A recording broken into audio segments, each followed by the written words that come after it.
지난 시간 이어서 예루살렘 멸망과 세상의 멸망, 성경으로 말하면 예수님의 재림의 날에 대해서 두 번째 말씀을 전하는데요.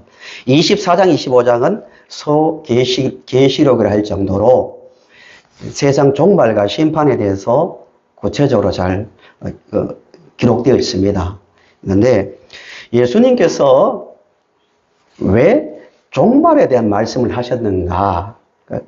배경을 이해하기 위해서 다시 한번 간단하게 보시면 제자들이 예수님께 질문을 합니다. 24장 1절, 2절에 있는 말씀대로요. 이렇습니다. 요약하면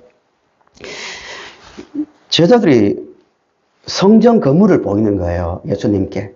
여기는 엄청난 의도가 들어있습니다.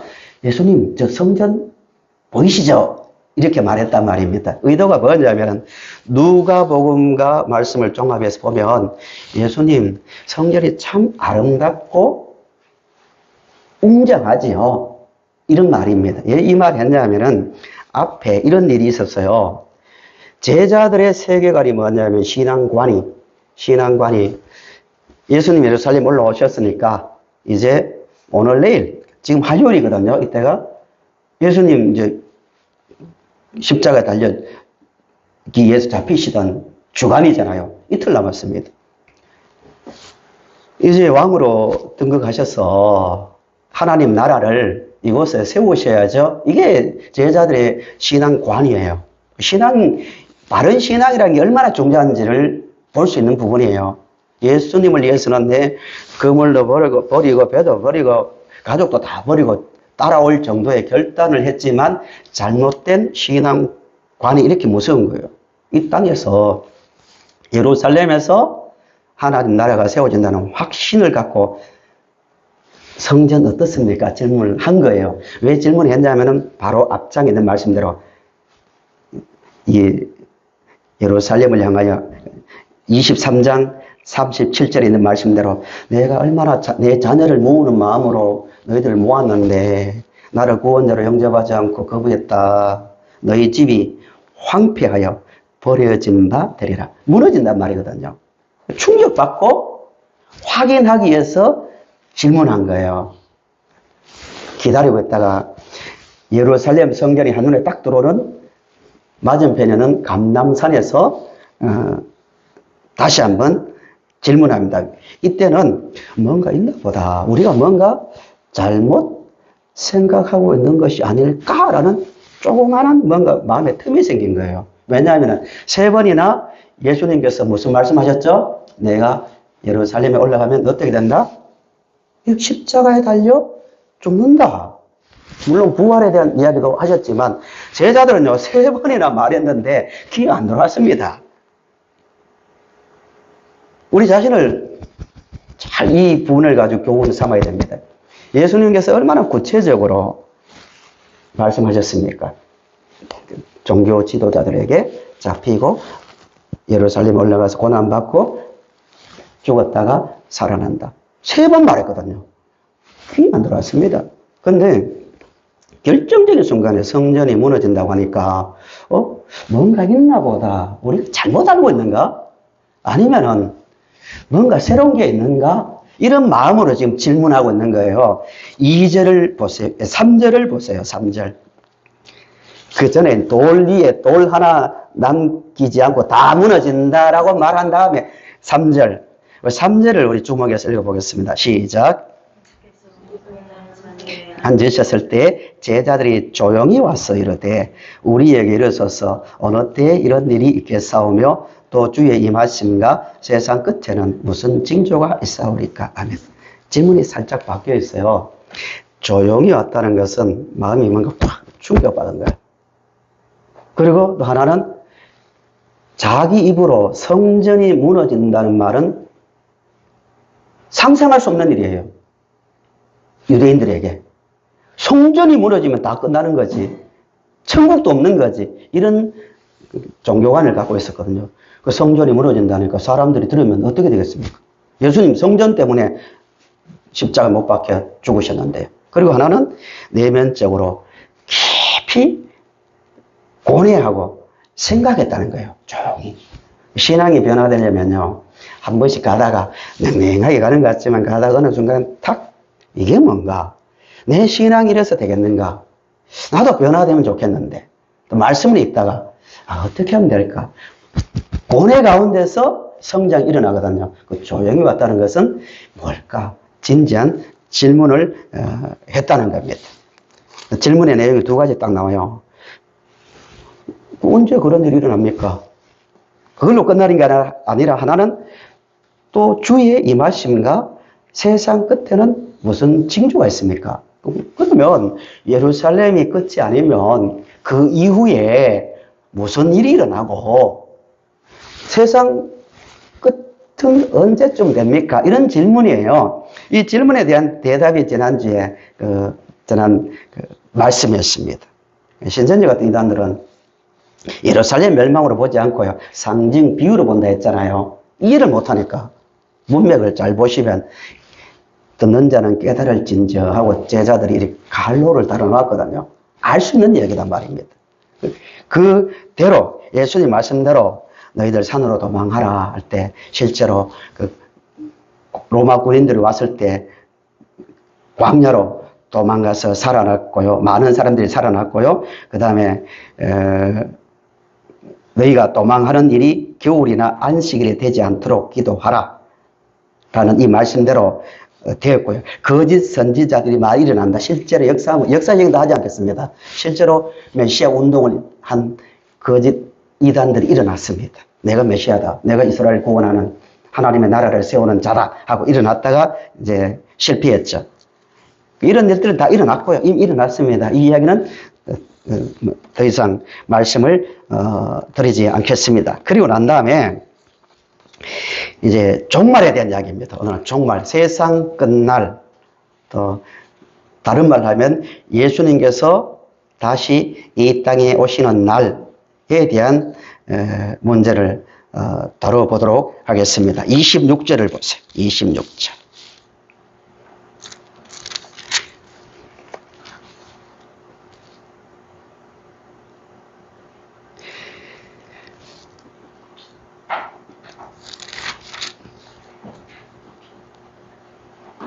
아, 36절을 주목해 보세요. 36절.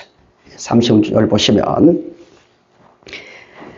그러나 그 날과 그 때는 아무도 모르나니 하늘의 천사들도 아들도 모르고 오직 아버지만 아시느니라 라고 말하고 있습니다. 세상 종말에 대한 이야기가 섞여 있기 때문에 굉장히 혼란스럽습니다.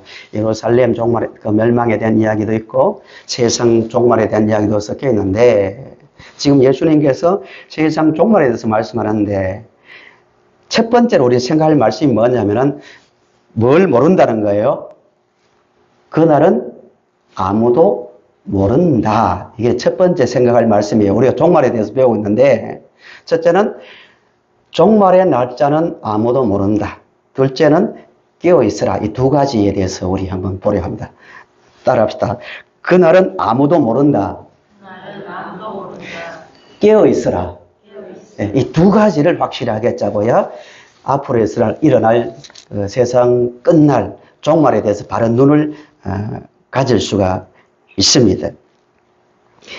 분명히 세상은 멸망합니다. 글자 하나 다르지 않게, 계시록에는 좀 더 구체적으로 나오죠. 글자 다르지 않게 세상은 마지막 날이 반드시 옵니다. 그리고 예수님 이 땅에 오시고 그 이후에 그것으로 끝나는 게 아니라 심판이 있습니다. 그러나 뭐라고요? 세상의 끝날은 아무도 모른다는 거예요.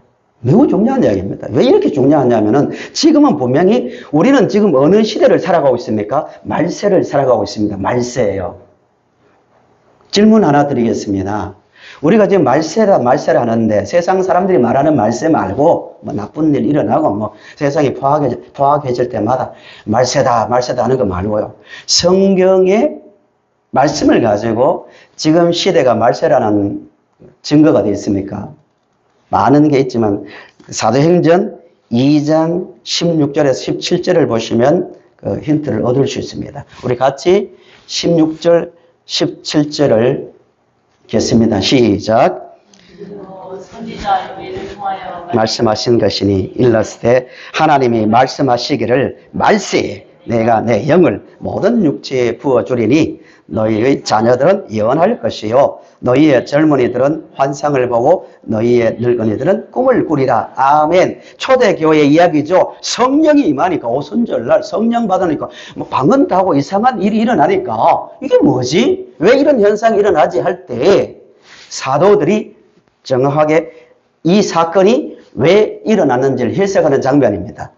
잘 들어보세요, 성도 여러분.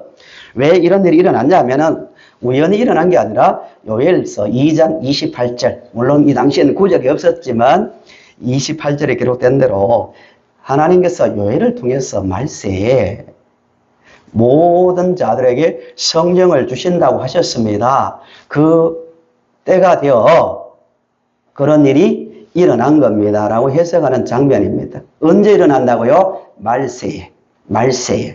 예수님께서 이 땅에 오시고 십자가에 달려 죽으시고 부활하시고 성령을 주심으로 교회가 세워졌습니다. 이때부터 말세가 시작된 겁니다. 우리 말세를 살고 있는 거예요. 분명히 말세지만 그러나 종말은 알 수 없다. 이게 첫 번째.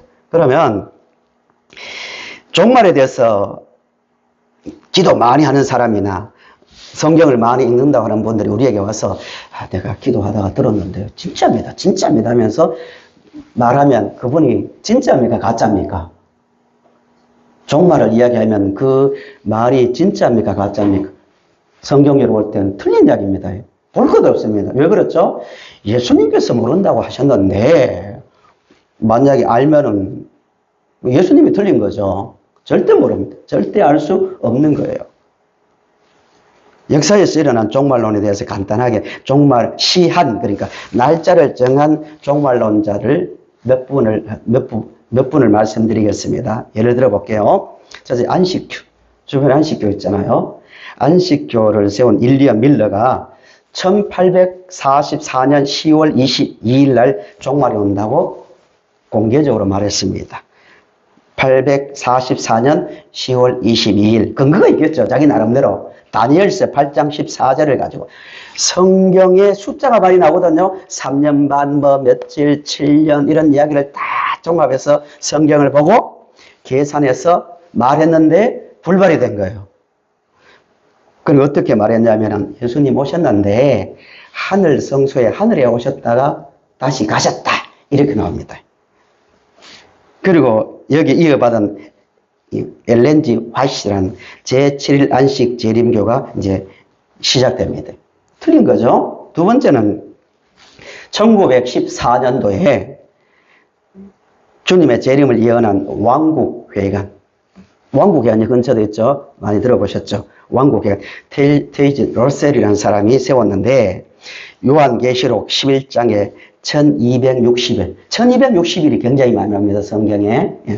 그걸 가지고 계산하는 거예요. 나름대로 이렇게 저렇게 계산해서 곱으로 계산해서 결론은 1914년도에 재림한다고 했다가 틀리니까 이 사람도 이렇게 말합니다. 예수 그리스도는 영으로 왔다가 재림해서 하늘 통치를 시작했다라고 말합니다. 틀리죠? 영으로 옵니까? 예수님은 만인이 볼 수 있도록 옵니까? 반론할 수 있어야 됩니다. 목사님 뭐 그런 것까지 다 배울 필요 있습니까? 제일 믿으면 되지. 그런 틈을 가지고 이단들이 파고드는 겁니다. 그 다음에 우리나라에 보면 그 외에도 수천 명의 많은 그런 시한부 종말론자가 있었는데 우리나라를 예를 들어 볼게요. 신천지의 원조가 어디냐면 장막성전입니다. 장막성전이 이해되어야 신천지를 알 수 있는 거예요. 그분들은 3단계로 역사를 말합니다. 배도, 멸망, 구원하면서 쭉 나오는데 장막성전을 세운 사람 유재열이에요. 유재열. 이만희가 거기에서 들어갔거든요. 하나님의 계시를 받고 어쩌고저쩌고 들어갔는데 그 유재열이가 어떻게 말했냐면은 1966년 3월을 기점으로 3년 반 후 1969년 9월 14일 날 세계 종말로 예언했습니다. 그 말을 딱 듣고 2,000명이, 그 당시 2,000명이 자기 집도 팔고 전 재산을 팔아서 장막 성전으로 들어갔어요. 2,000명이. 3년 반, 1260일 맞죠? 예, 말이 나오는데 들어갔어요. 물론 불발됐죠. 그 다음에 장막 성전에서 나옵니다. 이제 나온 이만희가 종말을 주장했는데 지금은 굉장히 이 사람들이 비밀로 숨기고 있어요. 신천지 창립일이 1984년 3월 14일입니다. 그날 기준으로 3년 반인 1987년 9월 14일 날 종말이 온다고 예언했습니다. 다 성경의 근거를 가지고 있죠. 3년 반 이후에 무슨 일이 생긴다. 다니엘서나 계시록을 가지고 말합니다. 근거가 있죠. 다. 성경을 모르면 이제 성경에 있으니까 빠지는 거죠. 그러다가 이제 불발되니까 살짝 이제 날짜를 바꾸어서 날짜를 사람 숫자로 바꾸어서 14만 4천이 차면 종말이 온다고 주장했다가 14만 4천이 넘으니까 또 다른 게 옵니다. 뭐 귀에 걸면 귀걸이, 코에 걸면 코걸이니까 뭐 마음대로 만들어내거든요. 그 다음에 안상홍 증인의 하나님의 교회도 1948년도 이스라엘 독립했으니까 40년 뒤에 1988년도에 종말이 오는데 88 올림픽 때 안상홍이 하늘에서 재림한다. 이런 주장합니다. 이런 것을 한두 사람이 믿는 것이 아니고 수만 명이 믿는다니까요. 다미성교회는 많이 들어보셨죠? 유튜브로 한번 검색해보라 했잖아요. 1992년도에 휴거 열풍이 일어났습니다. 재림 열풍. 일본 NHK, 미국 CNN, 영국 BBC입니까? 예. 세계에서 생중계, 우리나라 방송사는 말할 것 없이 생중계를 했습니다. 생중계를. 다 휘어입고, 손뼉 치면서, 땀 빨빨 흘리면서 손뼉 치면서, 기자들 보고, 마이크 대는 기자들 보고, 오늘 12시에 재림하니까 당신들도 빨리 오라고. 얼마나 확신이 있습니까? 그 사람은 거짓말 하는 게 아니잖아요. 확신이 있으니까 그런 거 아니에요. 제가 아는 목사님 교회에 학교 교사였는데요. 여자 교사였는데, 어려운 일을 당하니까요. 거기에 이단들이 파고들어가지고요. 자기 자식들 학교 자퇴시키고, 전 재산 다 팔아가지고, 거기 들어간 일이 있었다고 합니다. 이장님, 뭐, 볼 거 없죠, 이 사람은. 아니었죠. 침대 밑에 뭐, 달러가 나오고, 뭉치가 나오고, 통장이 막 다발이 나왔습니다. 그 다음에, 최근에 나온 이 사람 실명을 말하지 않을게요. 지금 활동하고 있습니다. 개인적으로 오면 할게요. 방송에 나오니까 홍모라는 여자가 있어요. 재미교포인데요. 내가 환상을 봤다. 환상. 조금 종말과 다른 이야기지만 내가 직접 환상을 봤다. 우리나라에 전쟁이 일어난다. 북한에서 남침한다. 땅굴 이야기부터 시작했어요. 하니까 우리나라 여러 교회를 돌아다니면서 집회를 했습니다. 종말 이제 전쟁이 일어난다고. 그 말 듣고요. 핑계대고 예구로 나갔다 들어오지 않는 사람도 많고요. 선교라는 명목으로 나갔어요. 안 들어오는 거예요. 전쟁 터진다고. 환상 봤다고요. 틀렸죠. 지금 뭐라고 하는지 아세요? 제가 유튜브 검색해 보니까요. 지금도 활동하고 있습니다. 아, 내가 기도 많이 해가지고 전쟁 막았다. 그러니까 댓글에 쭉, 와, 이분 대단한 분이다 하고 쭉 달고 따라가는 분들이 있습니다. 이렇게 종말에 대해서 수많은 사람들이 근거를 가지고 내가 환상을 보았다든지 성경의 구절을 봐서 1260일 있지, 3년 반, 그리고 7년 환란, 촥촥촥 이야기하면서 딱 짜집기해서 말해줍니다. 그러니까 평상시에 성경을 전체적으로 흐름을 모르면 성경에 분명히 나와 있으니까 넘어가는 거예요. 종말에 대해서 반드시 이해할 것은 날짜는 알지 못합니다. 이유가 있습니다. 우리가 그냥 연탄재기에 집어서 옮기는 것처럼 지옥에서 천국을 옮기는 것이 목적이 아니라 이 기간 동안 하나님의 거룩한 사람으로, 하나님의 백성으로 성화되는 과정이 있어야 되기 때문에 하나님께서 그 기간을 주신 겁니다. 그러니까 매일같이 우리는 주님 오신다는 확신 가운데서 그날을 바라보며 준비하는 것. 이 우리의 할 일입니다. 날짜만 쳐다보고 있는 사람은 성경을 제대로 모르는 거죠. 매일같이 나는 하나님의 백성된 삶을 살아야 되고 의의 옷을 입은 자로서 주님 앞에 설 때 좀 아름다운 모습을 가지고 서야 된다는 그런 생각을 가지고 종말을 기다려야 됩니다. 두 번째요. 마지막 두 번째로 예수님께서 종말에 대해서 쭉 이야기를 하시면서 가장 강조하는 게 뭐냐면 사실 이게 주제죠.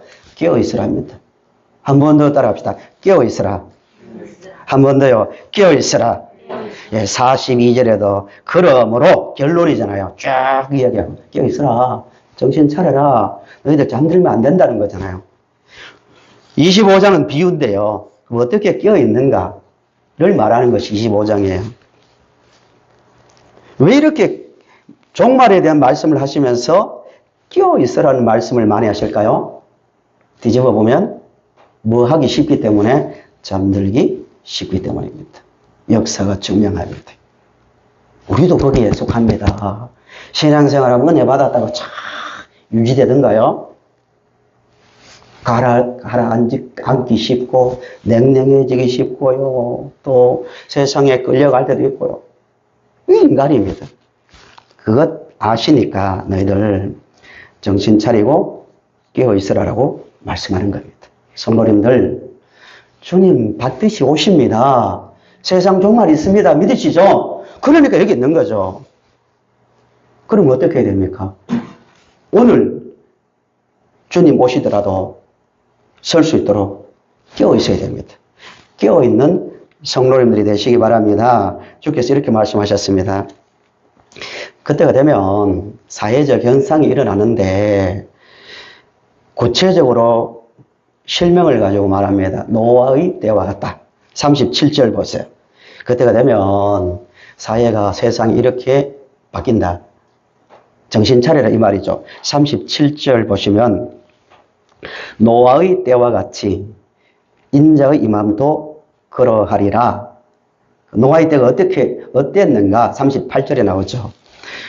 홍수 전에 노아가 방주에 들어가던 날까지 사람들이 먹고 마시고 장가들고 시집가고 있으면서 홍수가 나서 그들을 다 멸하기까지 깨닫지 못하였으니 인자의 임함도 이와 같으리라.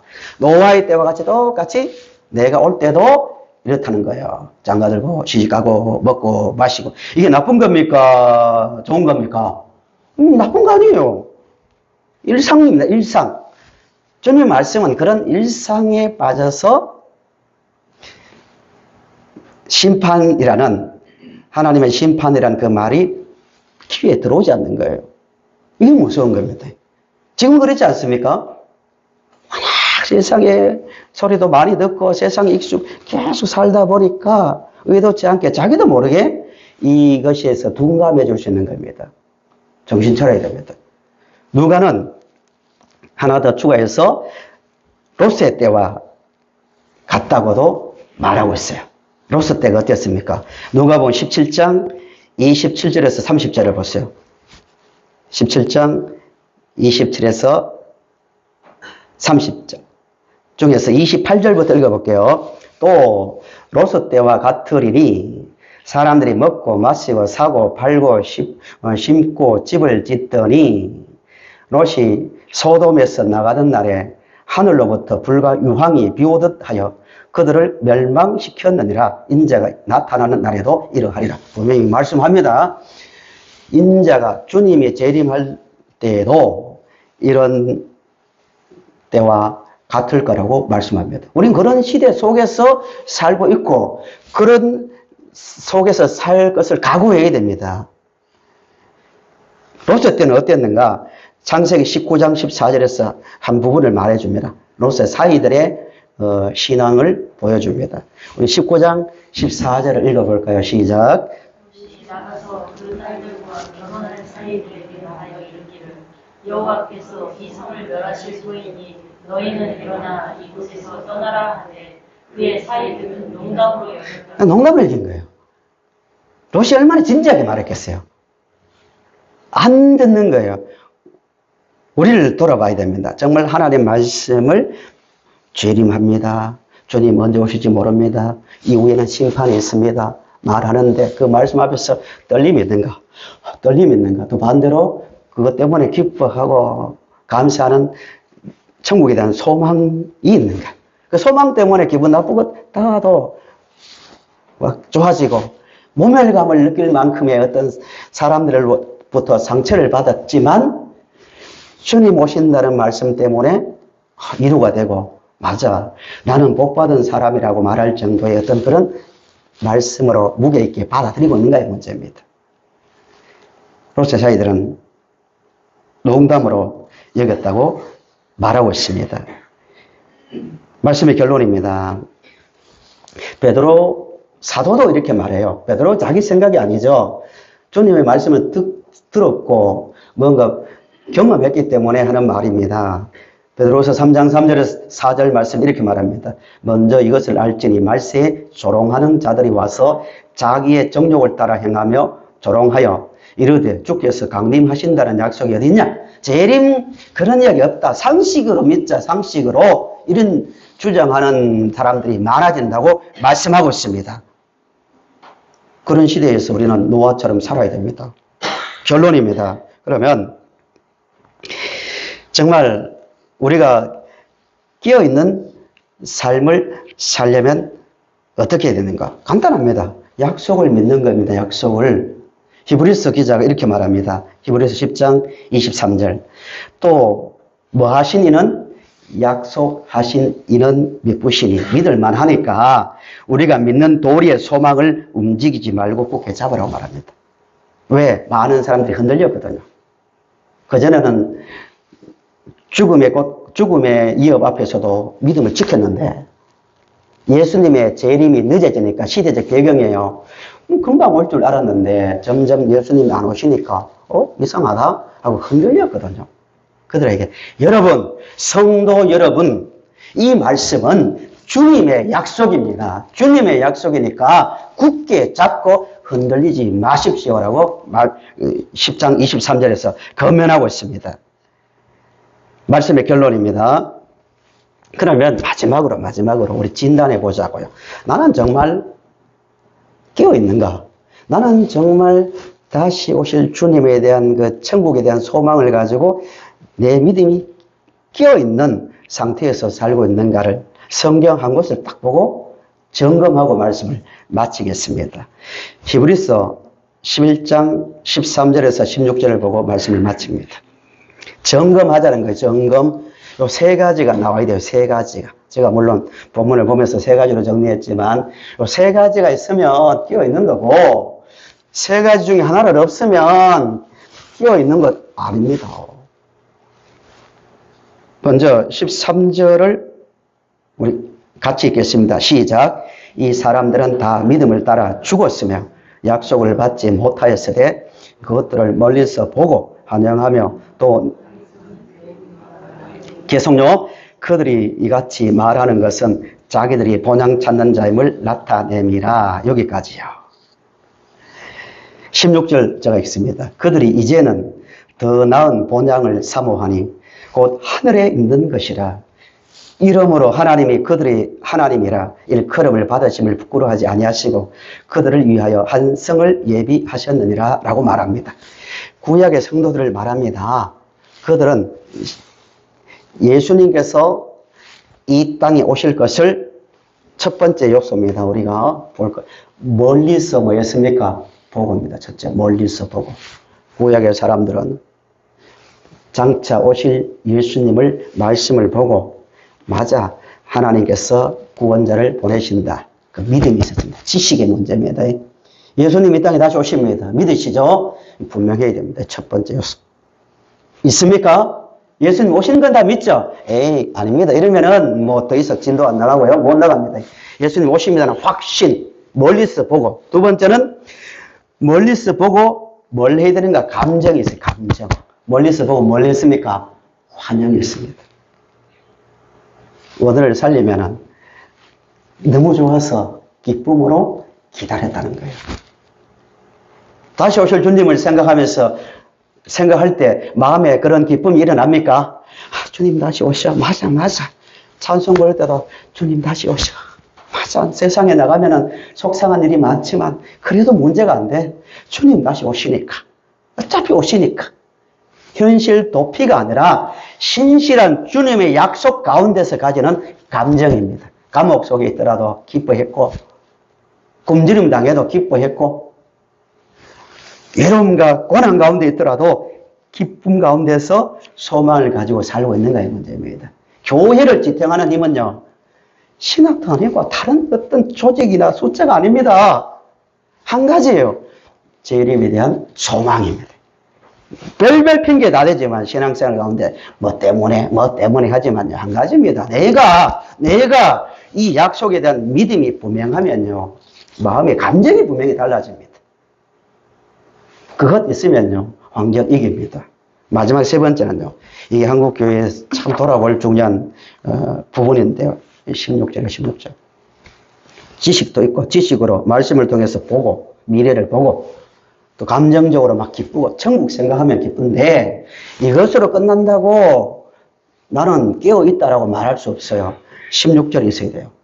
보세요. 그들이 이제는 더 나은 본향을 사모하니, 해석하는 거죠, 해석. 그들이 사모한 본향이 어딥니까? 곧 하늘에 있는 것이라. 이러므로 하나님이 그들이 하나님의 일컬음을 받으심을 부끄러워하지 아니하고 그들을 위하여 환성을 예비하셨느니라. 뭘 말하고 있습니까? 사람들에게 나는 저 천국을 기다리고 저 천국을 바라보며 사는 사람이라는 것을 사람들에게 보였다는 거예요. 실제로. 천국을 믿으면, 재림을 믿으면 가치관이 바뀌어야 됩니다. 세상에 이전에 좋던 것이 새로운 것으로 바뀌어야 되고, 이전에 이것을 성공이라고 생각했던 것이 바뀌어서 이것이 성공이라고 생각하고 바뀌어야 됩니다.